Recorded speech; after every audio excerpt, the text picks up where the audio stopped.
예배 시작 전에 우리 인도하시는 장로님께서 말씀해 주셨듯이 2022년도 벌써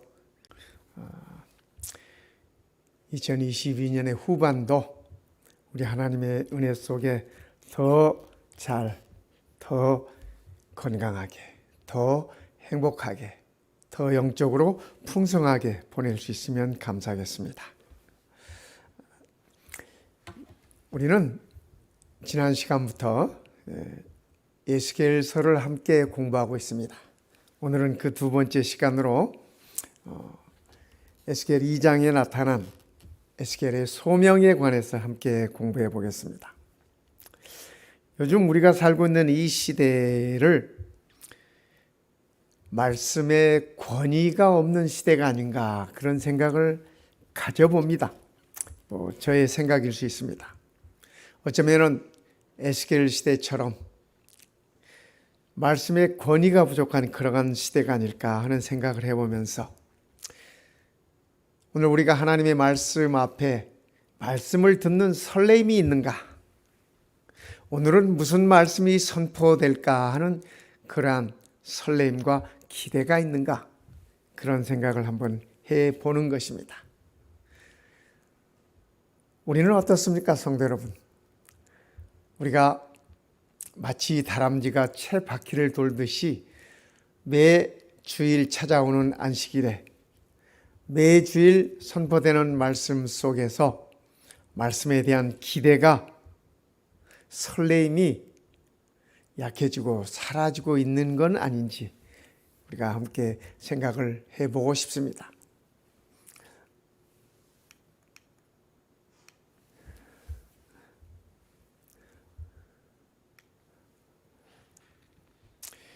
에스겔 1장이 끝나는 마지막 절에는 이렇게 적혀 있습니다. 우리 지난 시간에 살펴보았던 말씀입니다. 그 사면 광채의 모양은 비 오는 날 구름에 있는 무지개 같으니 이는 여호와의 영광의 형상의 모양이라. 내가 보고 곧 엎드려 그 말씀하시는 자의 음성을 들으니라. 에스겔은 하나님의 영광을 본 다음에 그 영광을 보고 하나님 앞에 엎드려 그 말씀하시는 자의 음성을 듣는다고 그렇게 표현하고 있습니다. 에스겔이 보여준 이 모습은 예배자의 모습입니다. 우리가 우리의 일상 속에서 하나님의 영광을 배울 수 있다면 매 안식일 우리가 드리는 이 예배야말로 참으로 고귀하고 참으로 아름다운 예배가 될 것입니다. 그러면서 우리는 그 예배를 통하여 하나님의 음성을 듣고자 하는 그러한 강한 열망이 생겨날 것입니다. 2장 1절에 이렇게 말씀하십니다. 그가 내게 이르시되 인자야 일어서라 내가 내게 말하리라. 히브리 사람들은 그들의 예배 가운데 말씀에 대한 설레임이 있습니다. 하나님에 대한 두려움이 있습니다. 그리고 그분에 대한 조심스러움이 있습니다. 오늘 우리는 하나님께 예배 드릴 때 우리의 모습은 어떠한지 한번 생각해 볼 필요가 있지 않겠습니까? 말씀에 대한 하나님에 대한 설레임, 그리고 그분에 대한 경건한 두려움. 여기서 말하는 두려움이라고 하는 것은 무서워 떠는 것이 아니라 정말 존경하는 분 앞에 섰을 때, 정말 좋아하는 분들 앞에 섰을 때 내가 표현할 수 있는 그러한 경외심을 말씀드리는 것입니다. 그리고 그분 앞에서 조심스러움. 어쩌면 그것이 우리가 예배하는 자의 자세인 것입니다. 한 번은 제가 젊은 아이들이 그들이 좋아하는 아이돌을 만나는 모습을 봤습니다. 언젠가 한번 이 LA 콜로세움 그 스타디움에서 열린 음악회가 열렸습니다. 이 한국 KBS 방송에 열린 음악회라는 거 있지 않습니까? 그때 젊은이들이 그곳에 가고 싶다 해서 제가 한번 이렇게 라이드를 해준 적이 있습니다. 근데 그 아이들의 모습이 자기들이 좋아하는 아이돌들이 나타났을 때 그냥 까무라치는 거예요. 너무 좋아서, 너무 행복해서, 야, 세상에 저렇게도 좋을 수도 있구나 하는 생각을 가져보았습니다. 우리가 그러한 것은 아니라 할지라도 히브리 사람들이 그들이 하나님께 예배 드릴 때 가졌던 그 설레임, 그리고 그 경외심, 그리고 그 조심스러움, 우리도 또한 가져볼 만한 것이 아닌가 하는 생각을 가져봅니다. 느헤미야서에 보면은 비슷한 모습들을 얘기하고 있습니다. 학사 에스라가 모든 백성 위에 서서 저희 목전에 책을 펴니, 여기 책은 두루마리 성경입니다. 책을 펼 때에 모든 백성이 일어서니라. 에스라가 하나님의 말씀을 펼 때 에스라의 말씀을 듣기 위해서 모였던 모든 회중들이 다 일어섰습니다. 에스라가 광대하신 하나님 여호와를 송축하며 모든 백성이 손을 들고 아멘 아멘 응답하고 몸을 굽혀 얼굴을 땅에 대고 여호와께 경배하였느니라. 느헤미야 시대나 에스겔 시대나 하나님 앞에 하나님의 백성들이 예배하는 모습은 동일합니다. 우리도 안식일 예배 때, 그죠? 다 일어서서 찬양하지 않습니까? 그리고 기도하기 전에 선포되는, 낭독되는 하나님의 말씀을 듣습니다. 저는 우리가 매 안식일 드리는 예배 가운데 우리가 다 온 성도들이 서서 하나님의 말씀을 들을 때 느헤미야 시대에 있었던 하나님의 백성들처럼 에스겔 시대에 있었던 하나님의 백성들, 그리고 에스겔의 모습처럼 그렇게 하나님의 말씀을 받으면 좋겠다 하는 그러한 생각입니다. 그래서 우리가 예배 시간에 일어나서 찬송하고 일어나서 하나님의 말씀을 듣는 것은 구약시대나 지금 신약시대나 하나님 앞에 동일한 경건한 모습인 것입니다. 말씀을 받을 때 일어서는 것의 의미가 무엇인가 신구약을 살펴보면 첫 번째, 하나님의 말씀을 겸허히 받겠다는 의미입니다. 여러분, 옛날에 우리나라 조선시대 말입니다. 아니면 고려시대랄지 삼국시대랄지 왕의 명령을 전달할 때, 그렇죠? 소리칩니다. 오명이요. 그러면 그 명을 받드는 자들은 다 그 앞에 무릎을 꿇고 머리를 조아리고 그리고 그 말씀을 듣는 모습들은 우리가 익히 잘 압니다. 우리 하나님의 말씀 또한 이 세상의 오명이 아니라 온 우주의 왕이신 하나님의 오명 아니겠습니까? 그래서 우리는 그 말씀을 그야말로 겸손하게 받아들여야 하는 것입니다. 그래서 말씀을 받을 때 에스겔이 하나님의 영광을 보고 그분의 말씀을 받을 때 일어섰던 것은 그런 의미가 있는 것입니다. 겸허히 하나님의 말씀을 받겠다고 하는 의미인 것입니다. 두 번째는 받은 그 말씀을 생활 속에 실행하겠다는 의미입니다. 실행하겠다고 하는 결심입니다. 말씀대로 순종하겠다고 하는 표시인 것입니다. 그것이 하나님의 말씀을 받을 때 일어서서 받는 그 행동의 의미인 것입니다. 에스겔이 하나님의 영광을 본 다음에 내가 보고 곧 엎드리어 그 말씀하시는 자의 음성을 들으니라, 그렇게 표현하고 있습니다. 그럴 때 하나님께서 말씀하십니다. 인자야, 일어서라. 내가 네게 말하리라. 요즘 우리도 이렇게 하나님의 음성 한번 들어봤으면 좋겠습니다. 그렇지 않습니까? 안식일 날 주의 성전에 왔는데 인자야, 일어서라. 내가 네게 말하리라.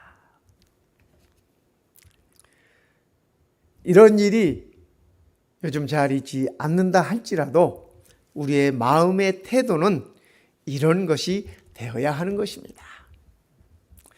말씀을 받는 에스겔의 모습을 한번 살펴보겠습니다. 그는 하나님의 영광을 목격했습니다. 두 번째, 하나님 앞에 엎드렸습니다.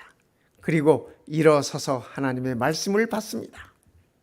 그것이 말씀을 받는 에스겔의 모습이었습니다.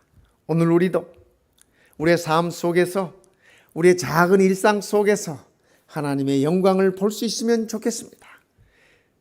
우리가 본 그 영광을 통해서 매 안식일 우리가 주의 성전에 나와서 하나님께 엎드려 경배하고, 우리가 바닥에 엎드리진 않지만은 그러나 우리의 마음의 자세가 하나님 앞에 엎드려 경배하는 그러한 마음의 자세이어야 하는 것입니다.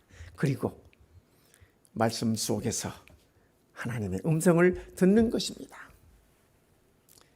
말씀하실 때 그 신이 내게 임하사, 여기 그 신은 성령 하나님을 가리키는 말씀입니다. 성도 여러분, 우리가 말씀을 접할 때마다, 우리가 이 말씀을 들을 때마다 성령 하나님이 내게 임하시는 그러한 경험이 있으면 좋겠습니다. 성령 하나님은 분명히 우리 안에 거하시는 것입니다.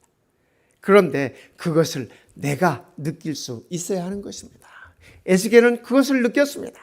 하나님께서 말씀하실 때 그 신이, 성령 하나님이 내게 임하셨다. 나를 일으켜 세우기로 내가 그 말씀하시는 자의 소리를 들었다. 에스겔은 그렇게 표현하고 있습니다. 성도 여러분, 오늘 우리도 이 예배를 통하여서 우리가 말씀을 들을 때 성령 하나님께서 내 안에 임재하시고 성령 하나님께서 나를 일으켜 세우신다고 하는 사실을 기억하면 참으로 좋겠습니다. 내게 이르시되 인자야, 내가 너를 이스라엘 자손이 어떤 자손인지 한번 보시기 바랍니다. 패역한 백성, 나를 배반하는 자에게 보내노라. 에스겔을 이제 이스라엘에게 보내는데, 그 이스라엘의 모습이, 그 유대 민족의 모습이 바벨론에게 포로 가게 된 이 백성들의 모습이 하나님 앞에 패역한 백성, 그리고 하나님을 배반한 백성이라고 하나님은 말씀하시면서 내가 너를 그 백성들에게 보낸다, 이렇게 말씀하십니다. 그들과 그 열조가 내게 범죄하여 오늘날까지 이르렀나니, 하나님의 축복 속에서 가나안에 들어와서 그들이 하나님의 백성으로 번성하였지만, 번성하면 할수록 그들이 하나님 앞에 패역하고, 그들이 잘 나가면 잘 나갈수록 하나님을 배반하는, 끝내는 하나님의 심판을 피할 수 없는 그러한 백성이 된 것입니다. 이제는 그 백성에게 하나님께서 회복시키기 위하여 에스겔을 보내겠다고 말씀하십니다. 이 자손은, 이 이스라엘 백성은 그 말입니다. 얼굴이 뻔뻔하고 마음이 강팍한 자니라. 왠지 이 말씀을 읽으면서 저는 제 모습이 떠올랐습니다. 내가 하나님 앞에서 정말 뻔뻔한 거 아닙니까? 내가 하나님 앞에서 정말 마음이 강팍한 것이 아닌가, 그런 생각을 가지면서 또 이 말씀을 준비하면서 하나님 앞에 다시 한번 회개, 기도를 드릴 수밖에 없었습니다. 내가 너를 그들에게 보내노니 너는 그들에게 이르기를 주 여호와의 말씀이 이러하시다 하라. 그래서 하나님께서 에스겔에게 전하는 그 기별을 에스겔이 전하도록 그의 소명을 맡겨주시는 모습을 우리는 이 말씀 속에서 살펴볼 수 있습니다. 이사야도, 선지자 이사야도 동일한 경험을 표현하고 있습니다. 우시야 왕이 죽던 해에 내가 본즉, 여기 나는 이사야입니다. 주께서 높이 들린 보좌에 앉으셨는데, 에스겔도 하나님의 보좌를 보았지 않습니까? 내가 또 주의 목소리를 들은즉, 하나님의 보좌를 보고 그분의 목소리를 듣습니다. 이르시되 내가 누구를 보내며 누가 우리를 위하여 갈고, 그때에 내가 가로되 내가 여기 있나이다, 나를 보내소서. 선지자 이사야도 동일한 경험이었습니다. 똑같은 경험이었습니다. 하나님께로부터 그의 소명을 받을 때 하나님의 보좌가 열린 것을 보고 그 보좌를 통하여 여호와의 음성을 듣고 그리고 나를 보내달라고 그 소명에 반응하는 모습을 우리는 선지자 이사야의 모습 속에서도 살펴볼 수 있는 것입니다. 소명을 지닌 자의 책임은 어떤 책임인가? 소명을 받은 자의 책임은 어떤 것인가? 첫째는 말씀을 그대로 전하라는 것입니다. 내 말씀을 거기 보태지 말고 하나님의 말씀을 감하지 말고 하나님께서 이루신 그 말씀 그대로 전하라고 하는 것입니다. 여호와의 말씀이 이러하시다 하라. 그러니까 에스겔의 의견이나 에스겔의 생각이나 에스겔의 감정을 거기에 섞지 말고 하나님의 말씀이 이렇다라고 하나님의 말씀 그대로 전하는 것이 소명을 받은 자의 책임이라고 그렇게 말씀하고 계시는 것입니다. 그들은 심히 패역한 자라. 듣든지 아니 듣든지 너는 내 말로 고할지어다. 바벨론의 포로로 가 있는 이 백성들이 성도 여러분 에스겔의 말이 귀에 잘 들어오겠습니까?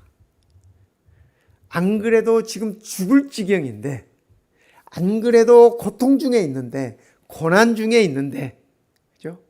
부모를 잃고 형제를 잃고 슬픔 속에 홀로 끌려온 그러한 상황인데 하나님의 말씀이라고 전하는 에스겔의 그 음성이 그들에게 쉽게 들리겠습니까? 그렇죠? 그러나 하나님은 말씀하십니다. 에스겔에게 그들이 듣든지 듣지 않든지 듣든지 아니 듣든지 너는 내 말로 고해라. 내가 이런 말을 그대로 전해라. 이렇게 표현하고 있는 것입니다. 그러니까 소명을 받은 자는 그렇죠. 우리가 다 하나님의 백성으로서 하나님 앞에 소명을 받은 자들 아닙니까?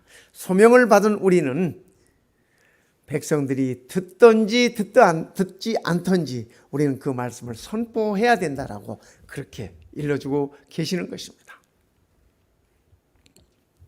이 그림 잘 아시죠? 레오나르도 다빈치가 그린 최후의 만찬의 그림입니다. 근데 요즘 많은 사람들이 컴퓨터가 발달해서 그런 것도 있겠지만은 또 전화기로 이렇게 편집할 수 있는 그런 기술이 늘어서 그렇기도 하겠지만은 이 다빈치의 유명한 이 그림 위에다가 장난들을 많이 칩니다. 이런 장난들 말입니다. 그죠? 다빈치 그림 위에다가 이런 장난들을 쳐. 제가 이거 하나만 이렇게 여러분 이 성도님들께 보여드린 것이지만 찾아보면 수도 없이 우리가 전화기에서 많이 보는 그 이모티콘들 있지 않습니까? 그 캐릭터들 있지 않습니까? 그런 것들을 막 입혀가지고 이렇게 장난들을 쳐놓은 모습들을 보는 것입니다. 저는 이런 모습들을 보면서 참 안타까웠습니다. 물론 보고 웃을 수는 있겠지만은, 그렇죠? 보고 웃을 수는 있겠지만은, 그러나 그 그림이 품고 있는 진정한 의미와, 그렇죠?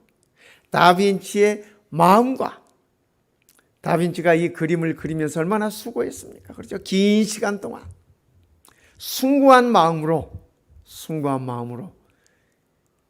예수님의 최후의 만찬을 그렸건만 그 정신은 다 사라지고 그 의미는 다 사라지고 현대인들은 그 그림 위에 이런 장난들을 치고 있는 것입니다. 우리가 하나님의 말씀을 전함에 있어서도 그렇습니다. 우리의 생각을 덧붙일 것이 아니라, 우리의 감정을 덧붙일 것이 아니라, 나의 철학을 그 위에 올려놓을 것이 아니라 하나님께서 말씀하시는 그대로 전해져야 할 것입니다.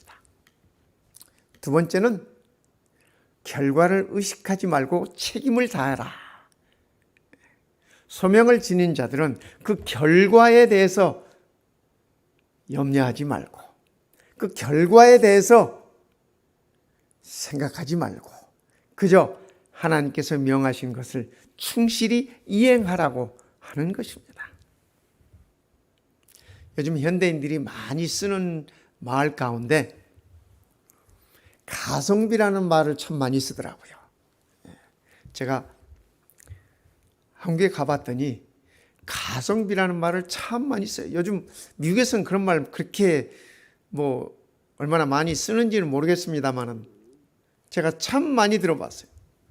가성비. 처음에 그게 무슨 말인지 몰라가지고 물어봤습니다. 가성비가 뭡니까? 하고 물어봤더니 내가 들인 돈에 비해서, 내가 바친 시간에 비해서, 또 내가 쏟는 정성에 비해서 그 열매가 얼만큼 되는가, 효과가 얼만큼 되는가, 내가 가진 이윤이 어느 정도 되는가, 그것을 따지는 것이 가성비랍니다. 그래서 이런 겁니다. 돈을 10불 주고 식당 가서 음식을 사 먹는데 보통 10불 가지고 먹을 수 없는 만큼 음식이 풍성히 나와. 그러면은 사람들은 이렇게 표현합니다. 그 식당은 가성비가 좋아. 이렇게 표현하더라고요. 저는 처음에 식당이 가성비가 좋다는 말이 무슨 말인가 했더니 그런 의미더라고요. 그러나 우리가 하나님의 말씀을 받은 자들로서, 하나님의 소명을 받은 자들로서 가성비 따지지 말라는 얘기입니다. 결과가 어떠하든지 결과를 의식하지 말고 하나님의 말씀에 순종하라는 것입니다. 가서 전하라 하면 전하고 하나님의 말씀 선포하라 그러면 선포하라는 것입니다. 요즘 교회들이 참 이렇게 전도가 잘 이루어지지 않는다고 합니다. 우리 저레임 교회뿐만 아니라 한국에 있는 미국에 있는 교회뿐만 아니라 모든 교회들이 기독교가 요즘 그 일로 아주 고민에 몸살들을 앓고 있습니다.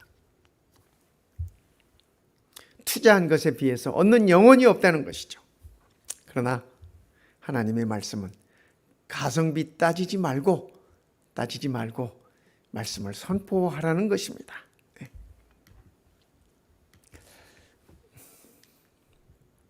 그들은 패역한 족속이라 듣든지 아니 듣든지 그들 가운데 선지자 있은 줄은 알지니라. 그러니까 적어도 뭐는 알아요? 그 선지자의 말은 안 듣더라도 우리 중에 선지자가 있구나. 그것은 알 것이다라고 우리 하나님께서 말씀하시는 것입니다.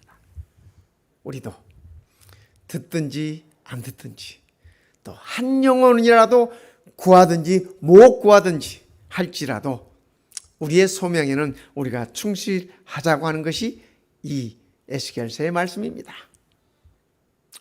사도 바울은 이렇게 표현하고 있습니다. 사람이 마땅히 우리를 그리스도의 일꾼이요, 그렇죠? 마땅히 우리를 그리스도의 일꾼이요 하나님의 비밀을 맡은 자로 여길지어다. 그러니까 여기 말씀하시는 사람은 성도들만을 가리키는 말이 아니에요. 그렇죠? 우리를 대하는 모든 자들이, 우리를 대하는 자들이 성도이든지 성도가 아니든지, 우리 재림 성도이든지 아니면 복음 밖에 있는 자들이, 그들이 누가 되었든지 간에 마땅히 우리를 그리스도의 일꾼으로 여기고 하나님의 비밀을 맡은 자로 여길지어다. 바울은 이렇게 가르치고 있습니다. 그러면서 하시는 말씀이 그리고 맡은 자들에게 구할 것은 충성이라고. 하나님께로부터 소명을 받은 우리는 결과에 상관없이 우리의 충성을 다하는 것입니다. 그것이 오늘 우리를 향하신 하나님의 뜻이고 그것이 우리에게 소명을 주신 하나님의 의지라고 하는 사실을 우리가 기억하면 참으로 좋겠습니다.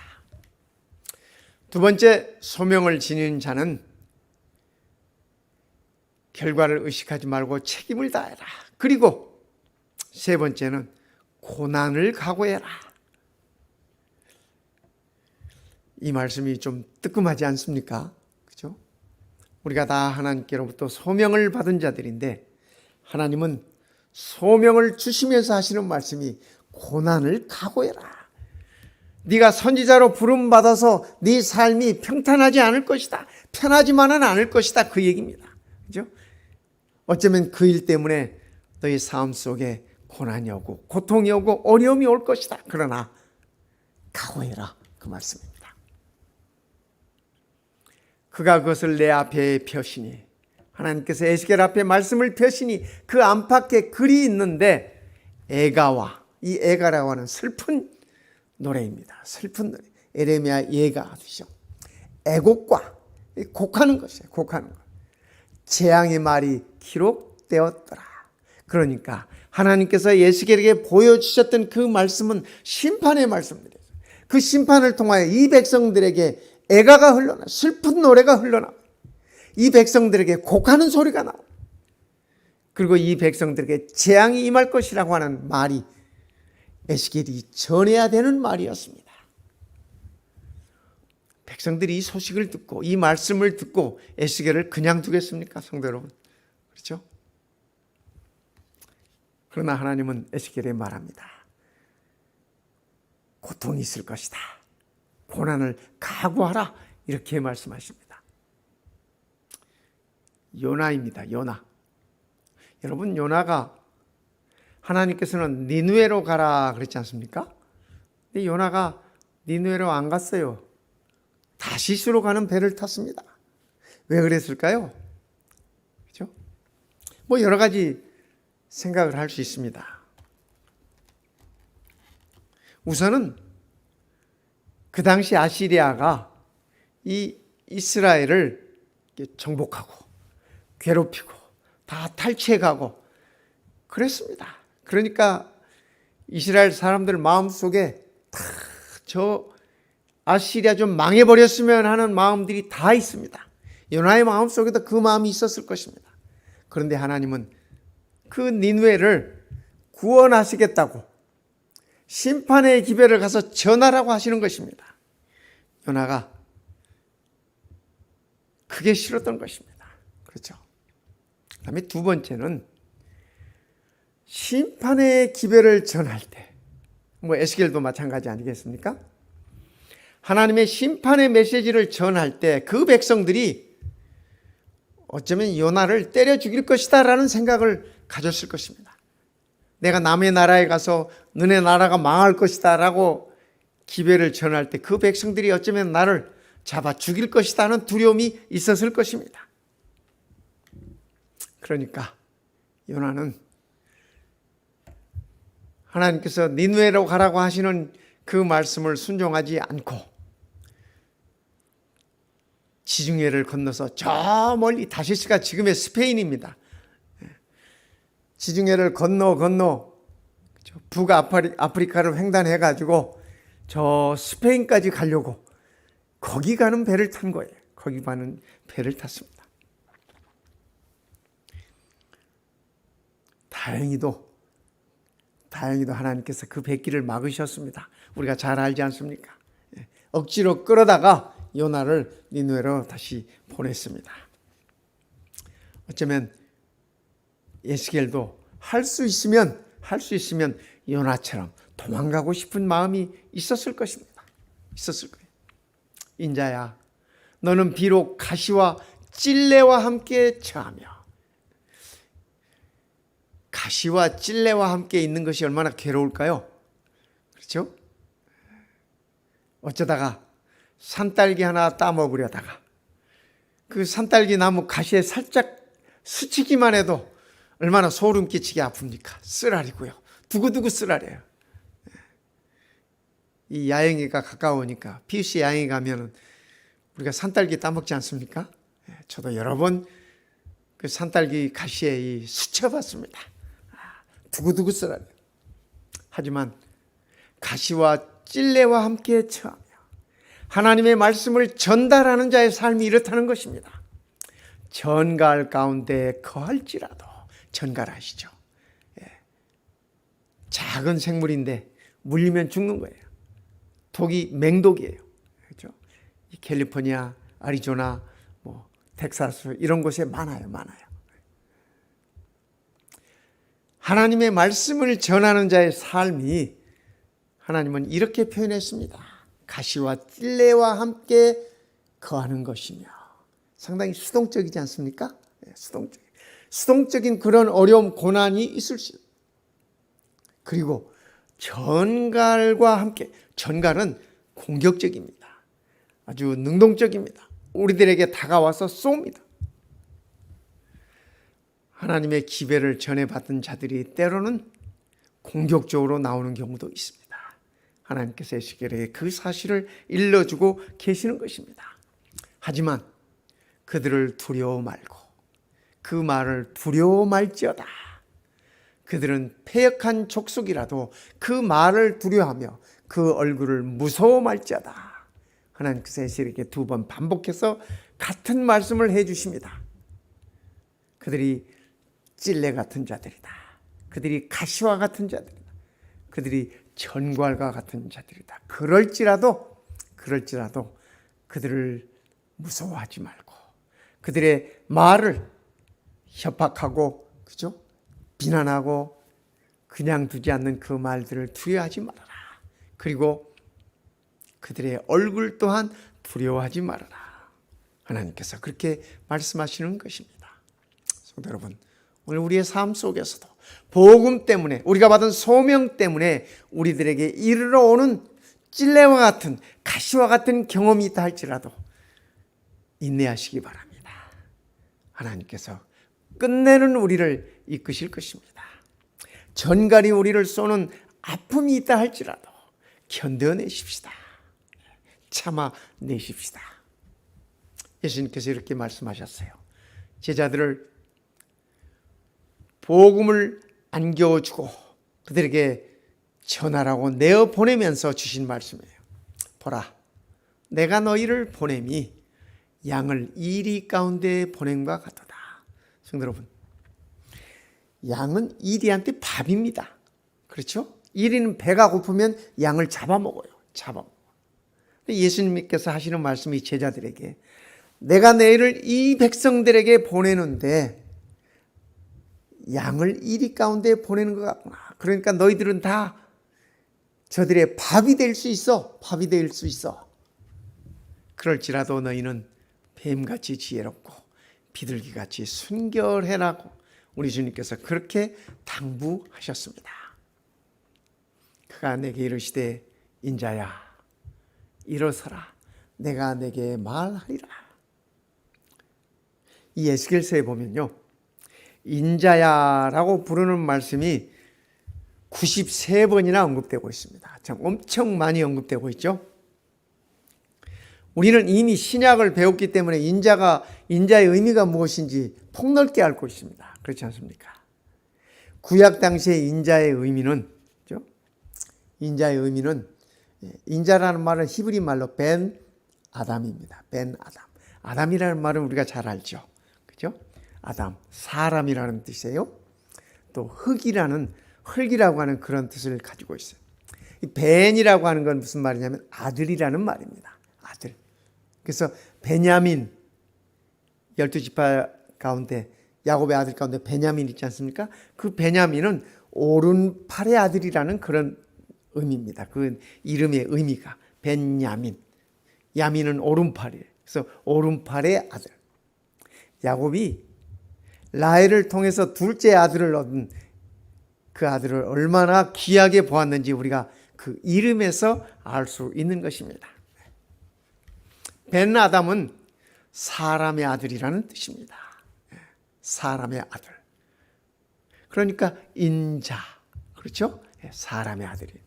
그리고 또 다른 표현은 흙의 아들.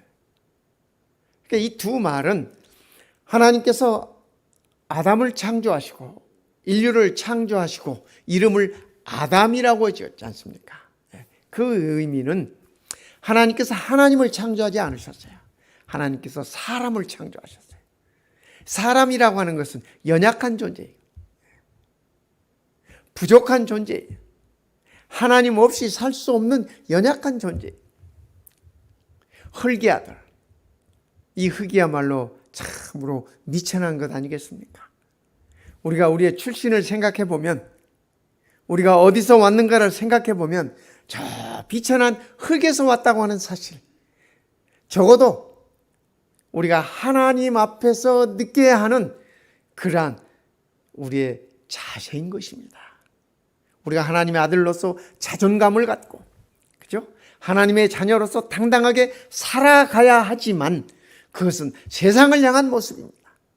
그러나 우리가 나의 창조주 하나님 앞에 섰을 때, 나의 구속주 하나님 앞에 섰을 때 나는 인자라고 하는 사실을 기억해야 하는 것입니다. 나는 흙에서 왔다고 하는 사실을 기억해야 하는 것입니다. 그 사실을 기억할 때 우리는 더 하나님께 영광을 드릴 수 있습니다. 더 하나님께 참된 예배를 드릴 수 있는 것입니다. 왜냐하면 내가 나의 존재를 인식할 수 있기 때문에 그렇습니다.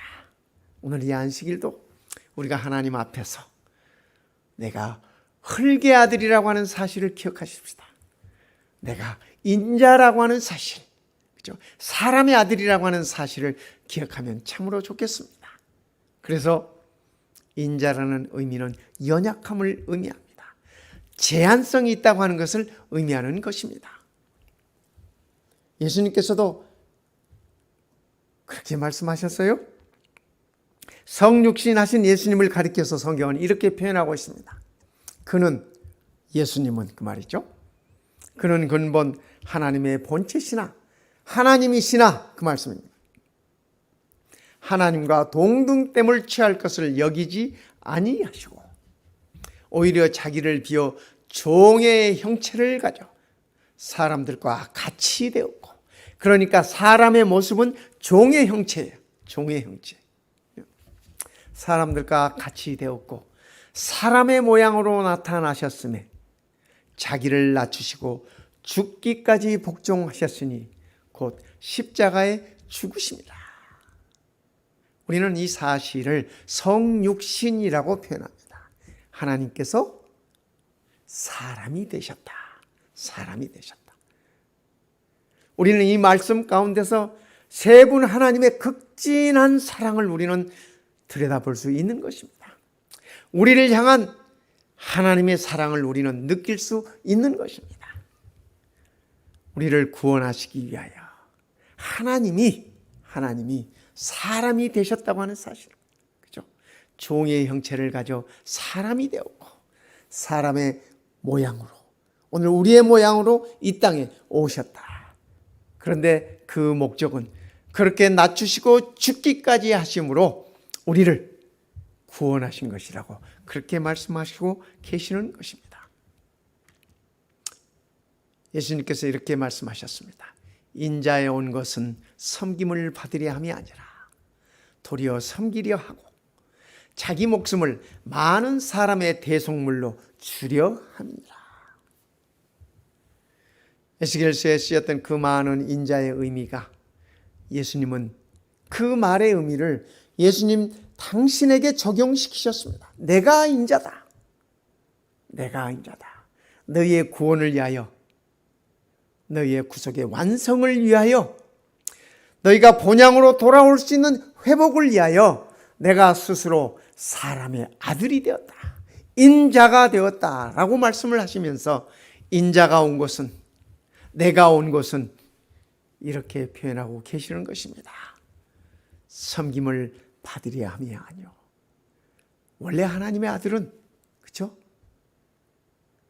성자 하나님은 섬김을 받는 분이셨습니다. 아버지 하나님, 아들 하나님, 성령 하나님 다 마찬가지로 섬김을 받으시는 분, 예배를 받으시는 분이십니다. 경배를 받으시는 분이십니다. 그런데 우리의 구원을 위하여 그 하나님이 인자가 되셨다고 하는 사실입니다. 사람이 되셨다고 하는 사실입니다. 그 목적이 우리를 구원하기 위하여, 우리를 대속하기 위한 것이라고 우리 예수님은 그렇게 말씀하고 계십니다. 인자에 온 것은 잃어버린 자를 찾아 구원하려 함이니라. 저는 우리 주님의 이 말씀이 너무 좋습니다. 성도 여러분, 우리 함께 이 말씀을 읽어보십시다. 그죠? 인자에 온 것은 잃어버린 자를 찾아 구원하려 함이니라. 우리가 다 잃어버렸던 자들입니다. 우리가 다 잃어버려진 자들이었습니다. 그렇지 않습니까? 삭개오처럼 말입니다. 삭개오처럼. 그런데 인자가, 하나님의 아들이 인자가 되셔서 이 땅에 오신 것은 잃어버린 자를 찾아, 나를 찾아 구원하려 함인지라. 그래서 하나님은 에스겔에게 소명을 주셨어요. 너는 내 말을 전해라. 내가 너희를 구원하였다라고 하는, 내가 너희를 회복시키겠다고 하는 그 말을 전해라 라고 소명을 주신 것입니다. 오늘 에스겔에게 주셨던 그 소명, 동일하게 하나님께서 우리에게 주셨다고 하는 사실을 기억하십시다. 명심하십시다. 그리고 나는 소명을 받은 자라고 하는 사실을 깊이 인식하면서 우리 주님이 나의 구원을 위하여 세상에 오시고 인자가 되셨듯이 우리도 또한 세상을 섬기는 자들이 되십시다. 섬김을 받기 위함이 아니라 섬기려. 오늘 우리의 삶이, 우리의 일상의 삶이 주님 오시는 날까지 섬기는 삶이 되기를 간절히 바라는 것입니다. 예레미야, 에스겔은 이 소명을 받고 그 소명에 따라 그가 죽기까지 충성했습니다. 오늘 우리는 에스겔서 2장을 통해서 우리에게 주어진 소명을 또한 함께 살펴보았습니다. 여러분, 오늘 이 안식일이, 금년도 후반기를 시작하는 이 첫 안식일이 우리에게 주어진 소명을 깊이 명상하고 깊이 새기면서 다시 한번 재결심하고 재결단하는 그러한 아름다운 안식일 되시기를 바랍니다. 내일 환한 안식일 우리 모두 성전에 모여서 그런 마음으로 우리 하나님께 경배드리고 예배드리는 우리 모든 성도들 되시기를 이 시간에 간절히 바랍니다. 기도드리겠습니다. 우리 하나님, 참으로 감사합니다. 우리의 구속을 위하여 아들 예수 그리스도를 인자 삼으셨음을 인하여 참으로 감사합니다. 하나님과 같은 분이셨지만은, 동일한 하나님이셨지만은 우리를 위하여 보좌를 버리시고 우리를 위하여 맨 아담이 되셨음을 인하여 참으로 감사드립니다. 우리와 같은 인자가 되셨음을 인하여 참으로 감사합니다. 우리 주님께서 이 땅에서 인자로 살으셨듯이 오늘 우리도 주님의 모습으로 살아갈 수 있도록 성령 하나님 우리를 엮어주시고 우리를 묶어주시고 우리를 인도하여 주시옵소서. 말씀이 선포됨으로 성령 하나님의 역사가 우리 안에 있게 하시고 그 역사를 통하여 우리의 삶에 힘이 솟게 하시고 생기가 솟게 하셔서 우리의 온 힘과 정성을 다하여 아버지 하나님께 영광을 드리는 우리의 삶이 되도록 축복하여 주시옵소서. 내일 밝은 날 아침, 좋은 안식일 아침 주의 성전에 모여 예배 드릴 때까지 우리 세 분 하나님의 역사심과 사랑이 함께 하옵시기를 우리를 위하여 인자가 되신 우리 주님 예수님의 이름으로 간절히 기도드리옵나이다. 아멘.